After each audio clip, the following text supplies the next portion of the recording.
Damos la bienvenida a todos nuestros oyentes en este segundo podcast, este segundo episodio de una serie de podcasts que teníamos pensado realizar para ayudar precisamente a la difusión de la información y las investigaciones históricas y sobre todo centradas en la arqueología, que conozcamos o de algunos temas que nos resulten interesantes. Y justamente hoy estamos junto a Pablo Snell.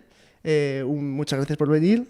A vosotros por invitarme. Y que ahora me gustaría que te presentases a ti, pero antes decir que el tema general sobre el que vamos a tratar, va a ser la guerra civil y mucho más enfocado al patrimonio de infraestructura defensiva que podemos encontrar en la guerra civil, ¿no? En este periodo de nuestra historia, bastante reciente. Sí, efectivamente, para eso me habéis llamado. Sí, pues si te parece presentarte. ¿Quién eres? ¿A qué te dedicas? Bueno, yo soy alumno de o exalumno de esta casa y licenciado en Prehistoria y Arqueología por esta casa.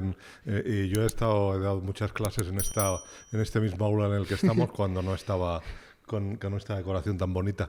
Y eso, dentro de esa rama de Prehistoria y Arqueología, pues empecé primero con Ángel Fuentes haciendo cosas de albañilería romana, de construcción romanas y de opuscamenticium y ese tipo de cosas, de revocos y de morteros y de cosas de esas.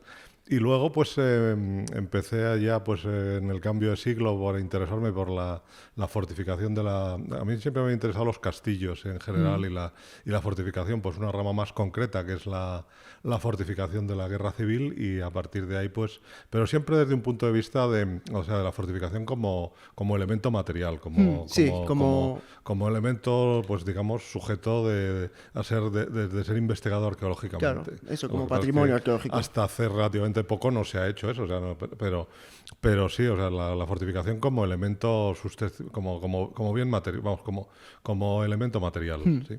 Muy centrado es lo que has dicho sobre la guerra civil, ¿no? Sí. Bueno, en España también hay otras fortificaciones del siglo XX interesantes, pero no tienen ese pasado bélico. Claro. Y aunque también se pueden investigar arqueológicamente, pero en ese aspecto la herramienta arqueológica no es tan necesaria, porque digamos que sí que están todos los planes, que con documento de archivo se puede conocer bastante de ellas, aparte que tampoco están tan destruidas como las de la guerra civil. Sin embargo, para estudiar fortificación de la guerra civil, la arqueología es tan importante o más. El trabajo de campo es esencial. Es tan importante o más como los documentos de archivo. Eso es. Pues queríamos empezar hablando un poco del tema de la guerra civil en general y luego ya profundizar un poco más en este aspecto de fortificación y de patrimonio arqueológico dentro de la guerra civil. Y me gustaría preguntarle, pues, primero por una cierta corriente que existe, al menos su opinión, sí, sobre... Bueno, esta corriente quizás no es muy numerosa, pero indica o quiere decir que la guerra civil la Segunda Guerra Mundial tiene comienzo en la guerra civil. Sí. Hay, ciertos investigadores, el profesor Fuentes, por ejemplo, lo afirma. No sé qué le parece esta tendencia, esta área de estudio, vaya. Sí, vamos a ver. ¿Cómo lo considera usted, vaya? Sí, hemos quedado en que nos íbamos a tutear. Perdón, sí. Bueno, se puede ir más allá incluso. Se puede considerar que Europa está en guerra entre 1914 y 1945 un poco como la guerra de los 30 años o la guerra de los 100 años, con periodos de paz intermedios. Sí. Y en uno de esos periodos intermedios de paz, pues hay uno de los sitios que se está combatiendo, que es España. Yo creo que no solo no que empieza aquí la guerra, sino que hay unos 50 primeros años de guerra constante en Europa, y hay unos periodos de paz intermedios y aquí tocó, pues luego no tuvimos a cambio la Segunda Guerra Mundial. Claro, vale, sí. Bueno, pues es una perspectiva que es interesante, desde luego, ver el todo, este periodo como un todo unitario de... Sí, como por ejemplo también en la guerra de los 30 años o la guerra de los 100 años también en la Edad Media. ¿Cómo verían ellos? ¿Cómo verían en el siglo XVII? Seguramente no lo veían. Sin embargo, cuando dentro de 100 años o 200 años lo verán con una naturalidad que nosotros no vemos. Claro, por supuesto. Y quitarán un montón de prejuicios que tenemos nosotros en la cabeza y lo verán con naturalidad. Y yo creo que verán un periodo de guerra de 40 años en el que lo llamarán la guerra de los 40 años o del medio siglo, lo que sea. Puede ser, sí. Es una perspectiva interesante, desde luego. O sea, que estaría bien estudiarla. Y ya dentro más, en un contexto más nacional, ¿cómo cree usted que es posible? ¿Cómo crees tú? Perdón. Sí. Es que lo tengo ya muy interiorizado. Ya. ¿Cómo crees tú que se puede llegar a ese estallido de la guerra? Digamos una guerra que no quería nadie, pero que sin embargo... La guerra civil. Española. Sí. Sí. Pues yo creo que... Los puntos básicos, por así decirlo. Sí, se llega por una incapacidad de convivir en paz. O sea, que es por lo mismo que pasa siempre. Sí, claro. Y porque no se piensa que se va a llegar tan lejos, evidentemente. Eso es. O porque no se piensan las consecuencias de llegar tan lejos. Eso es. Evidentemente. O sea, es un problema de país. O sea, no es un problema de que pueda... Cuando dos se pelean es porque dos han querido. Entonces, los dos quieren, sí. Yo creo que es un problema de país. Es decir, el gran drama de los años 30 en España es que fuimos que se fue incapaz de... O sea, la guerra civil, y me preguntabas que cuándo empieza. Yo creo que el drama de la guerra civil empieza por lo menos con la invasión francesa, porque viene todo un siglo en el que España es incapaz de reconciliarse. Tener, o sea, el siglo XVIII es un buen siglo para España, sin embargo el siglo XIX es desastroso. O sea, el único país seguramente en el mundo que haya tenido 4 guerras civiles dentro es España en 1874, ¿no? Cuando estaba la de Cuba, la carlista y la sublevación cantonalista de Cartagena, todo a la vez. O sea, 3 guerras civiles al mismo tiempo. Al mismo tiempo, eso solo se puede hacer aquí. Sí. Entonces, esa sociedad tan convulsa y aquello no se consiguió sacar bien con la restauración de la monarquía de Sagunto y todo esto, y nos vino todo junto pero eso es la consecuencia de todo... De un siglo entero de polarización social, vaya. No, es efectivamente. O sea, en los años 30 la gente se moría de hambre, que es algo que no ocurre ahora. O sea, por eso, claro, quiero decir que las diferencias que había son mucho más sangrantes y la gente, y ese odio que había de arriba abajo y de abajo arriba, pues se mal canalizó porque no había tampoco una sociedad media capaz de aguantar y una radicalización y no fuimos capaces de reconciliarnos en 100 años hasta. Sí. Y también te quería preguntar. Sí.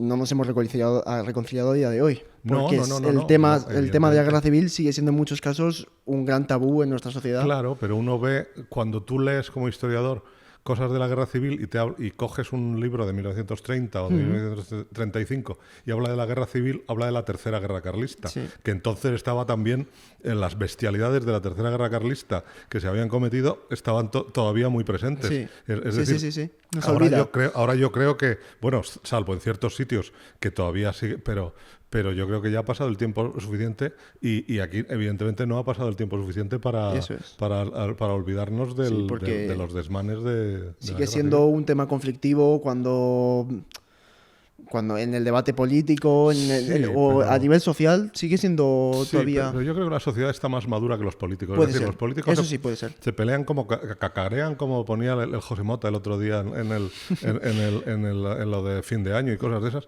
Y yo creo que la sociedad...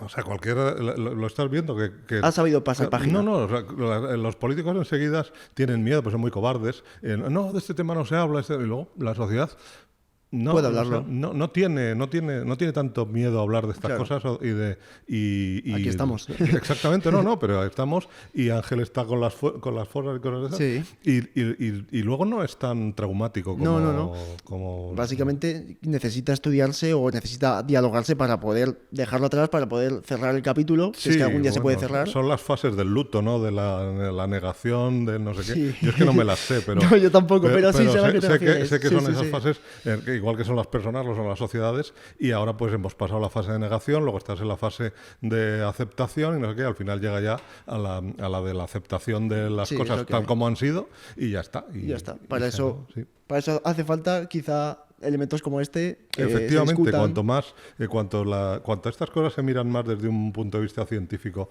y lo más científico para esto es la arqueología, más el sectarismo y la ideología queda más en evidencia y tiene menos espacio para moverse. Sí, es una constante que habrá que cerrar en algún momento. Pero ahora me gustaría ir un poco más ya hacia tu tema, hacia tu tema más profesional, la infraestructura.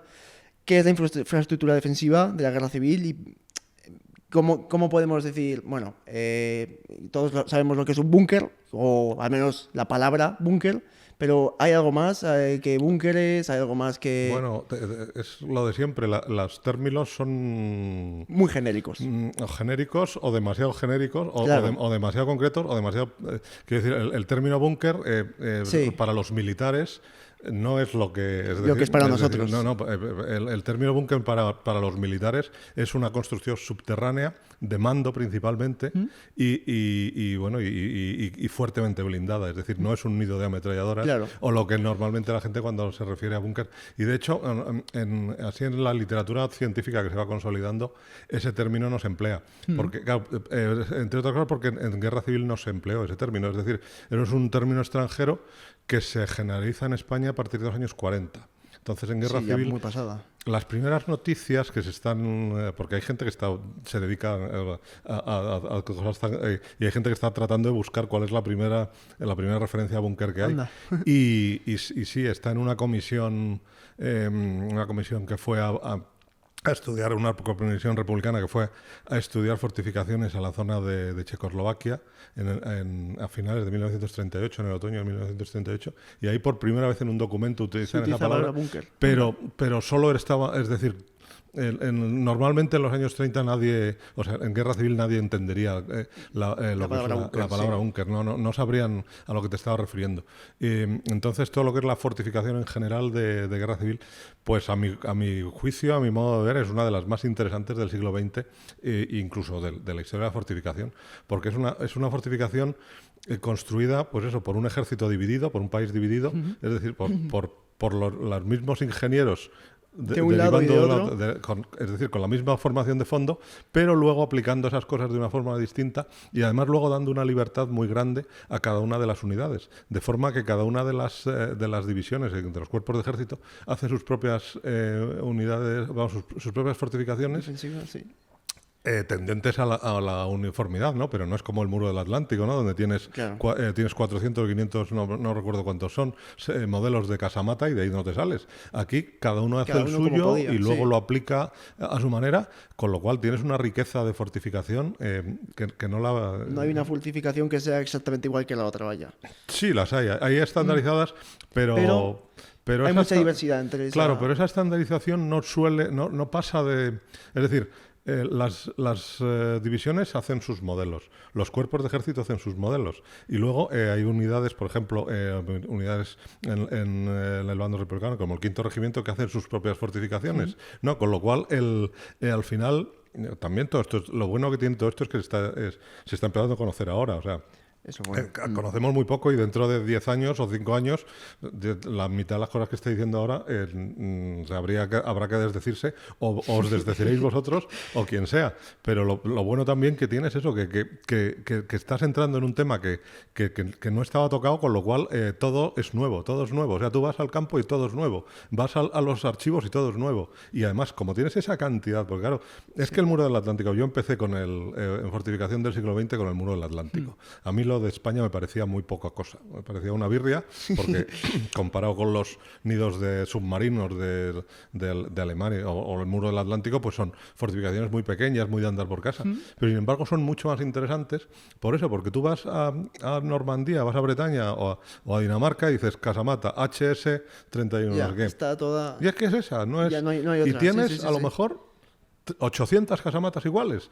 Aquí vas al campo y lo que vas a ver, tienes que ir con el libro de notas a tomar, a Apuntando, sacarle la planta, dibujando, porque sí. lo más probable es que no vuelvas o sea, mí me da igual. o encuentres una parecida y entonces ya tienes una serie de 8 o 10, pero ya en el momento que te cambias el despliegue Sí. defensivo y entras en... Y, claro, Y también dependerá mucho de la época en la que se construyesen este tipo de sí, claro, fortificaciones. hay una evolución de fortificación además en los dos bandos. Desde unas fortificaciones también es que la propia guerra civil hay una evolución en ella. Es decir, Claro. al principio había unos ejércitos relativamente modestos, o sea, Sí. cuando Madrid se atacó con 15.000... O sea, Del asalto a Madrid también me sí. gustaría hablar después. Sí, no, pero quiero decir que no es lo mismo cuando al final de la guerra hay prácticamente 1 millón de hombres movilizados que al Que principio. al principio que no eran tantos, por supuesto. Entonces, claro, Sí. la capacidad de los frentes al principio son muy etéreos, o sea, son unas fortificaciones de tierra aisladas con kilómetros entre medias y luego al final tienes dos frentes, dos frentes compuestos por varias líneas defensivas, uno enfrente del otro con una fortificación continua con una separación máxima de eso de 300-500 metros entre ellas. Pues sí. hombre, ya hemos visto que es un tema que no se habla mucho, porque la verdad que no tiene una gran difusión este campo de la guerra civil, ¿no? Digamos que siempre se fija uno más en el desarrollo político y militar, pero que realmente es muy rico y que tiene que explotarse. Sí, bueno, hay dos temas. Es decir, a la gente normalmente el tema de guerra civil no solo le gusta, sino que le fascina. El problema es que cuando va al tema concreto de la fortificación, lo que va es a ver un búnker de la guerra civil. Claro. Es decir, y quiere ver a Modesto allí subido, o al campesino, o no sé qué. Y la mayor parte de la fortificación de la guerra civil, o por lo menos la consistente, la de hormigón, Sí. está hecha cuando se acaban las batallas. Claro. Que es lógico. O sea, primero uno se sacude en el campo Y luego ya claro, fortifica. claro. Entonces, la mayor parte de las fortificaciones de la guerra civil no han tenido combates. Claro, ni los han tenido ni lejanamente, porque además a lo mejor son segundas y terceras líneas. Entonces, eso es complicado porque si tú vas allí con un grupo, yo hago bastantes grupos también les llevas al campo y cosas de esas, entonces si tú vas con un grupo que va con una idea de que él quiere ver allí el ataque y el tío con la ametralladora allí, ¿no? pues... como en las películas, llenando cajas Sí. de cubos de munición y no sé qué, pues le dices, no, es que dices, mira, esto es ni siquiera tu armamento, porque normalmente ni siquiera claro. es que ni siquiera se llegan a armar, o sea, no, son líneas que se hacen retrasadas y pensando en qué pasará si avanzan, claro, ¿no? claro. Y entonces dice, aquí tendrá que venir esta dotación y con este armamento, pero no llegan no llega a ver No ese se llega a armamento. ese punto. No llega, Eso es. no. Pues es muy interesante. En cuanto al que lo has mencionado brevemente, el asalto a Madrid, ¿por qué no se empeñaron ambos bandos, tanto uno en defender y otro en atacar Madrid, cuando creo que fue, corrígeme si estoy equivocado, pocos meses después del estallido de la guerra, la capital se traslada a Valencia? Claro, Madrid en realidad son esas atracciones irracionales que se producen, pero no solo, o sea, tú cuando ves un poco de guerra civil vas viendo varias atracciones de esas estúpidas. La propia batalla del Ebro es un absurdo táctico. O sea, la ciudad universitaria es en sí un absurdo táctico. La ciudad de Teruel es un absurdo. Huesca es un absurdo táctico. Quizás o sea, es más algo más moral. Claro, es una cosa moral. Ellos en documentos de época te lo dicen mucho. O sea, ahí existe una verdadera repugnancia a darle terreno al enemigo. O sea, no se puede. Ahí tenías en Carabanchel había casas partidas por la mitad, donde y ninguno estaba dispuesto a soltar su trozo de casa. Sí. Ni un pie, entonces, la ciudad de Madrid, pues eso, se convierte en un absurdo táctico de esos, porque ni a Franco le interesaba tenerla ni a la República, porque, o sea, una vez, el propio general Masquelet, en la primera reunión de la Junta de Defensa de Madrid, la primera, no la que se hizo en el Palacio de Liria, sino la otra, lo dijo, la ciudad de Madrid, dejásela a Franco y que se encargue de alimentar 1 millón de tíos ociosos. Claro. O sea, militarmente la defensa de Madrid era un absurdo. Lo que pasa es que una vez que se había convertido en la tumba del fascismo, la ciudad de Madrid había que mantenerla, sí o sí. Costase lo que costase, y a la República le costó mucho trabajo. Muchísimo. Mucho trabajo. Y tener aquí, aparte que Miaja tenía aquí un montón de tropa que podía haber estado haciendo cosas sí, más de provechosas más militarmente, provechosas que estar defendiendo una estratégicamente. ciudad militarmente inútil. Pero, o sea, de igual manera que los unos al principio pues se empeñaron en tomar una ciudad cuando a lo mejor no les había sido bastante más útil hacer otro tipo de obras, pues los otros se empeñaron en sostener una Claro. ciudad cuando más allá de sus... Claro. Entiendo que el golpe moral que hubiese sido perder Para Madrid la en los República era primeros... así, Claro, no se podía concebir. claro. Aparte que a medida que iba pasando la guerra era la única victoria. Sí, sí, que persistía. Persistía, Sí, sí, sí. porque El resto... estaba el chiste ese que decían Miaja está malo, ¿no? Que todo lo que toma lo devuelve, ¿no? No sé qué era. No me acuerdo muy bien cómo era el chiste, pero era algo así, porque le tomaba Teruel y lo tenía que soltar los 2 días. Pues eso, la única Enclave. gran victoria es Madrid. Entonces Madrid tenía, no se podía, y Madrid llegó a tener una cantidad de líneas de defensas que no las conocemos todavía. O sea, eso es uno de los temas pendientes que os toca Que estudiar. nos toca estudiar Todas las líneas de defensa que se llegaron a construir en Madrid, que fueron muchísimas, pues entiendo. bastantes más de las que conocemos actualmente, porque cuando vas a los... Y bueno, y hay todavía restos materiales por ahí que aparecen en sitios que no deben estar, trincheras y fortificaciones, o sea, ahí queda mucho... También hubo muchas trincheras en la guerra civil. ¿Cómo? Hubo muchas trincheras, hubo mucha construcción de trincheras Hombre, a lo largo de toda la guerra civil, me refiero, ¿no? evidentemente, es decir, la fortificación son las obras excavadas en el terreno, Claro. y las obras construidas, pero por cada nido de ametralladora que tienes construido tienes cientos o kilómetros de trincheras trinchera. excavadas en tierra, aparte que son las de verdad las de las batallas, o sea, Sí. cuando se hace una batalla se combate Lo desde primero que se trincheras. hace es una Claro, trinchera, eso es. se atrincheran en posiciones de retaguardia, y claro, luego viene, los agricultores las tapan, porque hay que... Claro. o sea, es que- Interesa más cultivar que... claro. Y luego venimos nosotros, 80 años después, y queremos saber dónde están y estudiarlas y destaparlas. Entonces, pero fortificación excavada en tierra hay Muchísima. muchísima, bueno, pero kilómetros y kilómetros, seguramente miles de kilómetros ¿En toda España o...? en toda España, sí, cientos de miles, o sea, porque yo creo que en la Comunidad de Madrid tiene que haber ya varios miles de kilómetros. Pues algo que nos tocará también a nosotros. Sí, no, te Ir pasa el excavando mundo, o sea, todo lo que se pueda. Sí, Bueno. no, o sea, eso no pierde cuidado, que eso, Lo tomaremos como misión eso y va a quedar para el rato. para los siglos venideros, sí. Y en cuanto a innovaciones en este terreno de infraestructura defensiva, ¿qué pudo generar? Porque también se sabe que la guerra civil fue un poco la antesala ya de la Segunda Guerra Mundial, del 39 al 45, y tuvo que haber innovaciones tecnológicas que después se implementasen en el Sí. conflicto a nivel europeo. El problema es que, por lo que sabemos ahora mismo, la fortificación española, o sea, de la guerra civil, no tiene continuidad. Es decir, Ah. aparte de que es que también aquí la fortificación de la guerra civil española habría que entenderla más como un último o un epílogo de la Primera Sí, Guerra Mundial, claro, más que porque aquí, o sea, concretamente todas las cosas que no se fueron capaces de hacer aquí, de esos movimientos de profundidad de que hacía Guderian, de dejar los focos aislados y continuar cientos de kilómetros, todo eso se hizo en la Segunda Guerra Mundial. Sí, Y entonces aquí. allí lo único que hay así de grandes líneas, pues sí son esas, la línea del muro del Atlántico, las líneas Stalin, todas esas líneas, todas las grandes líneas, pues al final no son, o sea, no son como lo que hay aquí, que lo que hay aquí son trincheras Claro, tipo de la Primera Guerra Mundial. exactamente, Eso es. más evolucionadas, Pero- y claro, pero el concepto ese de grandes frentes con mucha tropa Sí. parada una enfrente de la otra, es más el concepto de la Primera Guerra Mundial. Pero claro, Claro. el concepto Sí, de la sí, Primera claro. Guerra Mundial, los bosques de Ypres y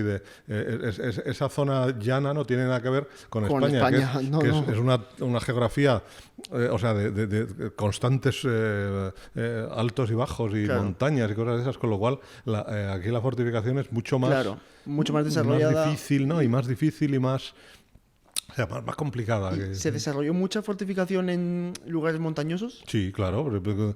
Coge un mapa de España Lo ma- y ponle los frentes. La zona de Granada, Sierra Nevada, la Sierra de Guadarrama, Teruel, Castellón Sí, y son Valencia. todas zonas, vamos, plenamente El Alto montañosas. Tajo, el Ebro, todo lo que es la zona esa de Flix y no sé qué. ¿Dónde no hay montañas? O sea, Ya. Sí, es que en España es hay complicadísimo, un sí, sí. poco, algo que no es montañoso y el resto, o El sea, resto, sí, sí. hay alguna zona no montañosa por la zona de Zaragoza y eso, el sur de Madrid, y el resto Pero es todo poco más, montaña. El claro. resto es todo montaña. Asturias, el Claro, todo el León, frente, todo el frente de norte. Burgos, el frente de Santander. Es que Es imposible pensar una guerra civil sin montaña, sin, sí, vamos. sí, sí, no, además que son frentes de media y alta montaña, porque aquí en Madrid tenemos fortificaciones a 2000 y pico metros, y claro, Bastantes. que eso es alta montaña. Y en la zona de Granada tienen también fortificaciones a 1900, 1800, 2000. Eso, en León también tienen ahí en las Subiñas, tienen fortificación a 2000 y pico metros. Eso es alta montaña. Ya, Altísima montaña. Eso hay que compararlo también con la de los italianos de la Primera Guerra Claro, Mundial. claro. Sí, en la zona Los Alpes, más al norte de los Alpes, sí, los sí. dolomíticos, hay también fortificación. Y en cuanto a defensa, por ejemplo, contra carros de combate, que quizá Sí. no estaban tan desarrollados al final de la Primera Guerra Mundial y se desarrollaron, ya había carros de combate bien formados en la Guerra Civil. Sí, sí, sí. ¿Se sabe de algún tipo de infraestructura Sí, no, defensiva contra carros de hay combate? aquí varias fortificaciones muy interesantes de ese tipo. El problema es que en Guerra Civil el carro de combate se seguía utilizando no como un arma autónoma, como hacía Sí. Guderian y esta gente, sino como un arma como un acompañamiento, una protección para la Para la infantería. infantería, claro. Entonces las fortificaciones que hay principalmente suelen ser también muy pasivas, es decir, ahí Claro. tenemos muros anticarro y zanjas anticarro, pero vamos, es que esas tecnologías de la Primera Guerra Mundial. Y luego tienes también algunos fortines, o sea, tienes el capitán Adrada hizo ¿cómo se llama este? Un manual muy interesante de lucha contra tanque, publicado en Zaragoza en 1937, y había una unidad de fortificación del Ejército Nacional que se llamaban los Barbies, los llamaban los Barbies porque tenían una barbita, no sé qué, era de lo mejor. Y esos hicieron unos fortines en la zona de Belchite contra Claro. carro, pero experimentales, muy, muy interesantes. Y bueno, y luego tienes algunos como los aquí de Madrid, el Blockhaus 13 y todos estos que tienen asentamientos antitanque, pero ya te digo que principalmente, es decir, siempre con un concepto muy pasivo Sí, sí, de, sí, sí, de sí, poner el arma... Claro, porque no era utilizado de la misma forma el tanque. Claro, Bueno, el pero tanque, bueno, carro de combate, vamos a llamarlo. el foso anticarro se sigue utilizando, o sea, Sí, sí, sí, y, sí. y en la Segunda Guerra Mundial se utilizó, Claro. porque claro, el foso anticarro de la Segunda Guerra Mundial es el doble de ancho y el doble Claro. de profundo que aquí, pero los carros eran mucho más. Sí, sí, y, mucho más y los muros anticarro, los pocos que quedan, son muy interesantes. En Madrid tenemos alguno, en Guadalajara hay también alguno, y son muy interesantes, son muros, Pues sí, muros sí, sí. de hormigón. Desde luego. Es algo que, bueno, quizá no está en la mente de cualquier persona cuando piensa en guerra civil, pero sí, que claro, hay este tipo de fortificaciones, vaya. Sí, sí, sí, sí. O no. sea que, y en cuanto a, porque claro, la defensa es una parte fundamental del conflicto, pero también lo es, por ejemplo, el traslado de quizá de víveres, de Sí, logística. mucho. Entonces, la infraestructura de transporte, en todos los sentidos, también estaría muy desarrollada en... Claro, el problema es que si la fortificación está poco estudiada, la cuestión de pistas militares, puentes, todo eso, Peor. prácticamente no está estudiado. Y es un tema muy interesante. Además, se puede hacer incluso estudiando el BOE, porque hay mucha obra pública. O sea, es que los países en guerra no todo es militar. Entonces, hay mucha parte que se subcontrata y que se hace con vía... Sí, o sea, claro, de forma pública, ¿no? claro, de forma pública, pero evidentemente, o sea, las unidades cuando tienes esas unidades paralizadas en esos frentes, comen, beben y desayunan todos los días, Claro. y reciben correo y gastan munición y toman medicinas y todo eso son millones vamos, miles de kilos a mover, a transportar. Y se construyeron puentes, se construyeron pistas militares que van a sitios inverosímiles, o sea, Claro. y están hoy.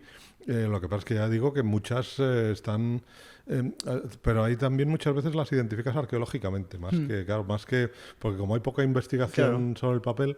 Hemos tenido que hacer una pequeña pausa, pero retomamos la conversación donde la habíamos dejado, que es que, bueno, estábamos hablando sobre está el patrimonio de fortificación, bueno, no tanto de fortificación, pero sí de medio de comunicación las dentro de infraestructuras, la infraestructura de eso, de comunicación dentro de la guerra. Estábamos diciendo eso, toda la cantidad de pistas militares que hay y eso, y que muchas veces o sea, las reconoces arqueológicamente porque no es un camino de los que Claro, estás habitualmente. claro, lo ves ahí y dices que es esto. Por el trazado, por la existencia de alcantarillas para el paso del agua, el firme, las pendientes regulares, el perealte dices, esto no es No es un camino claro, no es para un las camino. vacas. Y, claro, y son los caminos de suministro. Y luego los ferrocarriles, pues claro, se llegó a construir el famoso ferrocarril de los 40 días ese, Sí. que no se tardó 40 días, evidentemente, se tardó un año y pico en hacer. Pero bueno.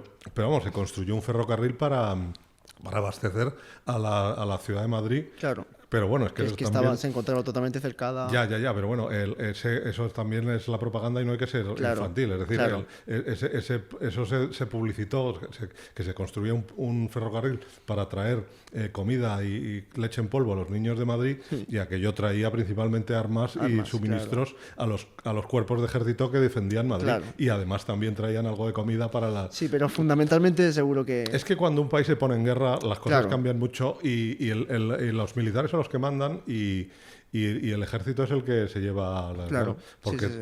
es que la República prefería que comieran sus soldados a que comieran sus civiles, y los otros porque no llegaron a estar en esas circunstancias. Claro. Pero en los asedios, en cosas de esas, siempre...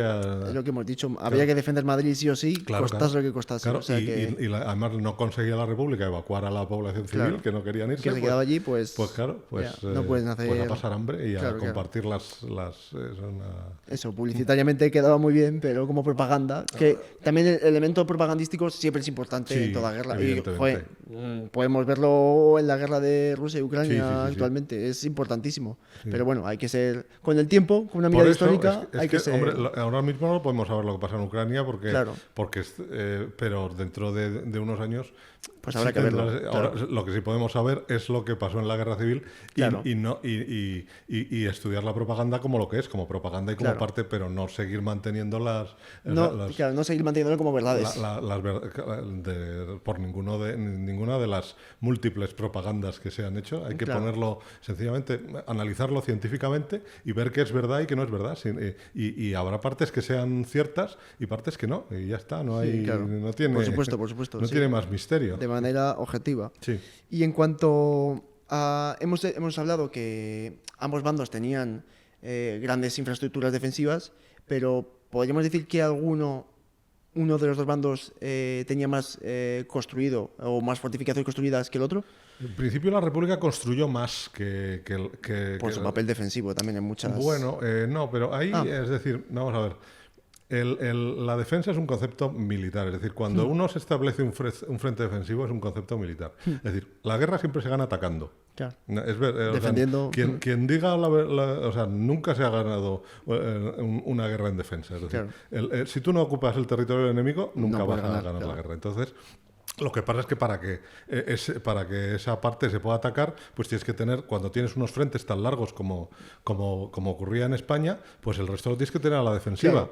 Claro. Y lo que pasa es cuando tú tienes dos ejércitos que están a la defensiva frente a frente, pues lo que tienes son dos frentes estabilizados tipo Primera Guerra Mundial, que duran años, que es lo que sin moverse apenas. Entonces, Franco, desde el primer momento, o desde ya cuando renuncia al ataque de Madrid, tiene muy claro que lo que va a tener es un cuerpo ofensivo, que son las brigadas navarras y todo esto, que lo va llevando, y la República no tuvo esa, hasta ya muy tarde, no cogió ese concepto de que tienes, de que la necesidad que tienes de que haya un cuerpo atacando al enemigo y ganando territorio, porque si no, si estás siempre defendiendo, pues alguna vez te van a entrar. Claro, siempre vas a estar en un sitio más pequeño. Entonces, la República sí llega a hacer segundas y terceras y cuartas líneas cuando El ejército franquista normalmente tiene una nada más, Claro. pero sí que pero antes, es que claro, cuando empezábamos con esto hace 20 años, se pensaba que el ejército nacional no había Defensa, fortificado, sí. no tenía, y no tiene sus líneas de defensa con su Claro. hormigón. Lo que pasa es que no tiene esas segundas y terceras y cuartas Por líneas. esa mentalidad menos defensiva, claro. Claro, y porque sí, porque si tú te pones en el año 38, que es normalmente cuando, a partir del verano de 1938 es cuando se empiezan a hacer las grandes líneas defensivas en los dos lados, ¿quién está siempre perdiendo Claro. terreno y quién está siempre ganando? Pues la O sea, si es que son las cosas, Sí, sí, sí, sí. no es una cuestión de política o de quiénes son Pero buenos. lo o que de quiénes- sucedió, y es lógico o que de- esto suceda así. o de quiénes eran mejores y quiénes eran peores. Porque la verdad es que hubo un bando que cada vez estaba teniendo más terreno, y tener más terreno es tener más recursos, más industria, Claro. más agricultura, más ganado y el otro tiene menos. Es que cuando tú Sí, te haces sí, más lógica. fuerte, además te haces más fuerte a costa de tu enemigo. otro, pues, el es lo que hay, el otro, todo indica que ganarás. Sí, lo verdaderamente asombroso de la República para mí es cómo era capaz un país con esos ingresos disminuidos, o sea, con esa disminución de recursos, de conseguir construir esas enormes Claro. fortificaciones, movilizar a toda esa cantidad de gente, comprando el dinero al extranjero con un tocomocho que le hacían para vender. O sea, Claro. es verdaderamente asombroso Que fuese capaz Claro, de- es que es al revés. O sea, la República empezó con un caos tremendo y acabó en una organización militar perfecta. Sí, sí. Sí.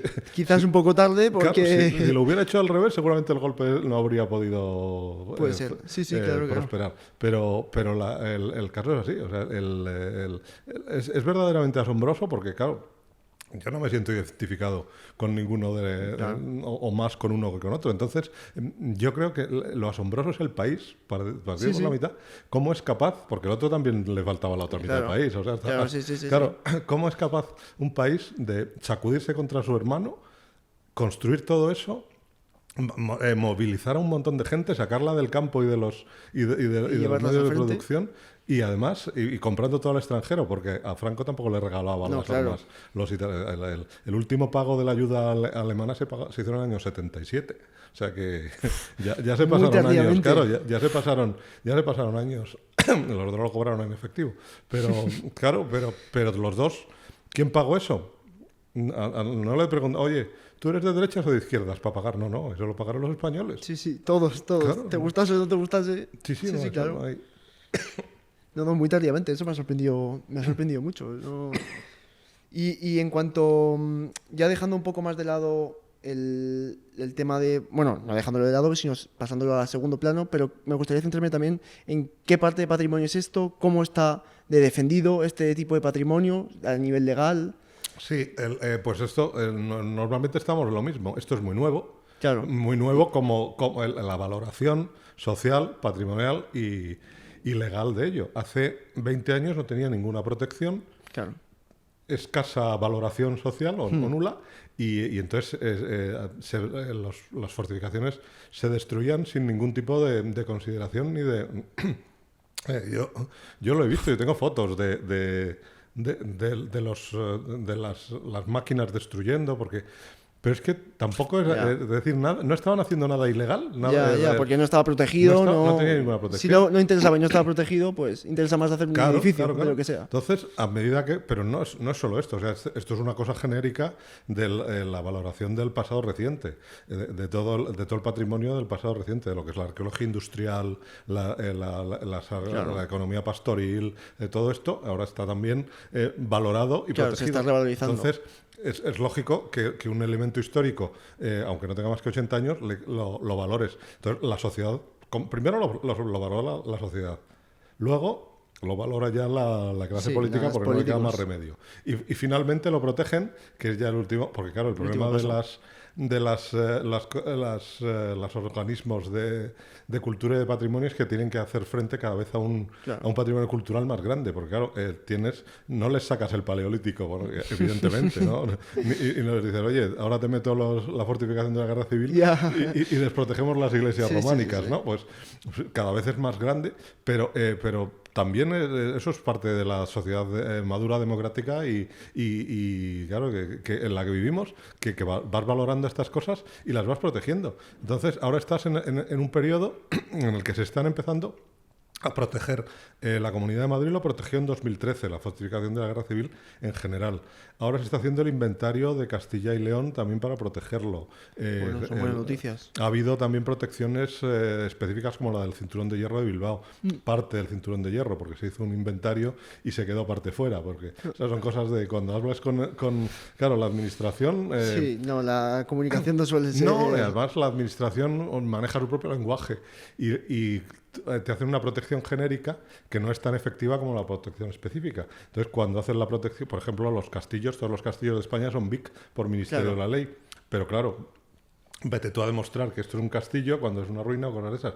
Pues cuando tú tienes una protección genérica de la fortificación de la Guerra Civil Española, pues tienes que demostrar que eso es una fortificación. Entonces la Comunidad de Madrid empezó a hacer sus inventarios para que se hicieron entre 2016, 17, 18 y entonces los tiene metidos en catálogo. Con lo cual, es decir, en principio ya no tienes que ir a... Oiga, que esto que se han llevado por delante era de la Guerra Civil, sino que antes, cuando van a pedir el permiso de obra, pues ya les sale que hay una... Pero claro, evidentemente no está toda, porque estamos hablando de los miles de kilómetros de trincheras. Es muchísimo. Pero bueno, es positivo que, aunque sea poco a poco, se vaya protegiendo. No está todo catalogado, no que no esté todo protegido. Claro, luego, cuando tú haces la obra, si te salen unas trincheras, tienes que llamar al arqueólogo, como no están inventariado todas las villas romanas, ni todos los yacimientos paleolíticos. Es decir, tú... Cuando vayan saliendo... una vez has hecho la protección, posteriormente has hecho el inventario y luego... Lo que sigue apareciendo. Claro. Pues ahora quería preguntarte, Pablo, por la arqueología de gestión en este tema de la infraestructura defensiva de la Guerra Civil.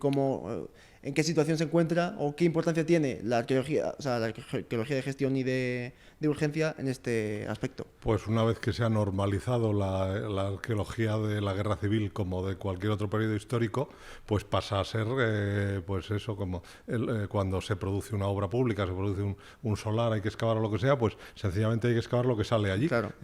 Sean, pues eso, fondos de cabaña del Calcolítico, o sea, industria lítica, o sea, Guerra Civil, lo que toque, y ya está. Y los profesionales lo harán, lo excavarán, sacarán la información. La medida que puedan, quizás no tan en profundidad como ellos quisiesen. Claro, pero... y normalmente, como muchas eran trincheras de tierra, pues sencillamente se sacará la documentación y se realizará la obra que hay que hacer. Bueno, pero por lo menos... Sí, evidentemente. Se queda registrado. Claro, la arqueología de gestión lo que hace es eso, que no se pierda la información, que si no se iba a perder. Me hablabas que en fuera de cámara que hace tiempo hace 20 impensable. años esto se llevaba sin ningún tipo de problema, se llevaba por delante y toda esa información está perdida ya la teníamos perdida. Y es algo que no vamos a poder recuperar, que es lo más triste. Y ya, bueno, a forma de pequeñas conclusiones... me gustaría preguntarte, quizás ya lo has hablado un poco al principio, pero ¿cómo llegaste o por qué viste que esta forma de hacer una arqueología más infraestructural, de infraestructuras de defensa, no solo en época de guerra civil, también en castillos, de todo lo que hemos hablado, ¿por qué viste que era una buena opción? ¿Cómo llegaste a ser lo que eres ahora? Yo creo que es juntar dos cosas. Una es la formación arqueológica, ¿no?, que tenemos aquí todos, de saber la información que da el resto material, lo que, la mesa y la información que te da, y unido al ver un elemento interesante como es la fortificación del siglo XX, de la que prácticamente entonces no conocíamos nada, porque hace 20 años no sabíamos ni lo que estabas viendo, si era rojo o azul. Ya. O sea, era un desconocimiento Total. Entonces, la manera... También había mitos e historias de que no se podían consultar los documentos militares porque eran secretos, no sé qué, cuál era mentira. Pero, claro, pues, los documentos de hace 80 años Claro, son consultables, ¿no? Sí.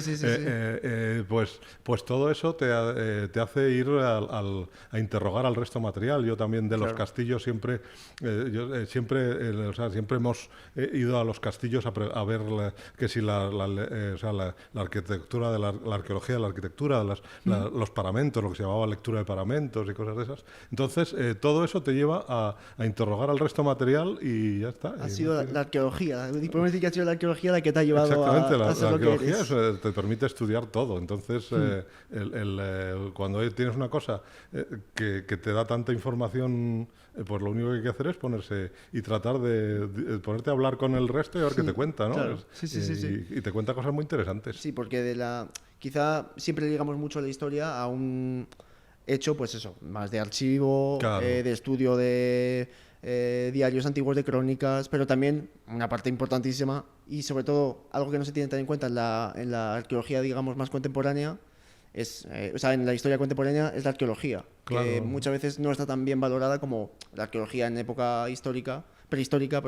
que es lo único que tenemos. Sí, bueno, pero entonces yo cuando tenía tus años era la arqueología medieval la que faltaba. Rarita. Ahora la arqueología medieval está perfectamente consolidada. Dentro de 20 años la arqueología del siglo XX estará... Eso es que progresamos. No, claro, la sociedad va progresando y va aceptando estas cosas. Al principio llama la atención y luego se ve como una cosa tan natural y no tiene más misterio. Ojalá cuando pueda hacer yo, a lo mejor hagamos más podcast ya de cara al futuro, pues podamos decir que todo va progresando y que va mejorando. Sí, sin duda. Y ya como última pregunta, ¿qué se nos ha olvidado preguntarte? ¿Qué tema crees que podríamos haber tocado, que hubiese sido de interés, que ha faltado o que simplemente pues te hubiese gustado hablar de él? No, yo creo que en el aspecto que lo has organizado está muy completo, ¿no? Porque hay otros temas de arqueología de la guerra civil que son todo este tema de fosas o de fosas de campos de batalla, incluso el estudio de los campos de batalla, de todo esto que está sufriendo tanto con los detectoristas, esos que dicen que hacen ese favor tan grande porque eso está ahí que no les sirve a nadie y no sé qué, ni que ellos limpian de explosivos. Pues todo ese patrimonio que se está perdiendo, todo ese informe que se está... Pero eso no es exactamente fortificación, ¿no? Son esas otras partes de la arqueología de la guerra civil que están ahí y cuanto más más lo compartimentes, pues más te puedes centrar en un aspecto. Lo que haces. Sí. Bueno, pues solo me queda darte las gracias por habernos acompañado en este segundo podcast con temas realmente interesantes y quizá no tan conocidos y que se ve que tienen una buena trayectoria hacia el futuro, lo cual, bueno, pues es esperanzador. Y pues nada, simplemente darte las gracias y también a nuestros oyentes que espero que hayan disfrutado de este podcast tanto como lo hemos hecho nosotros.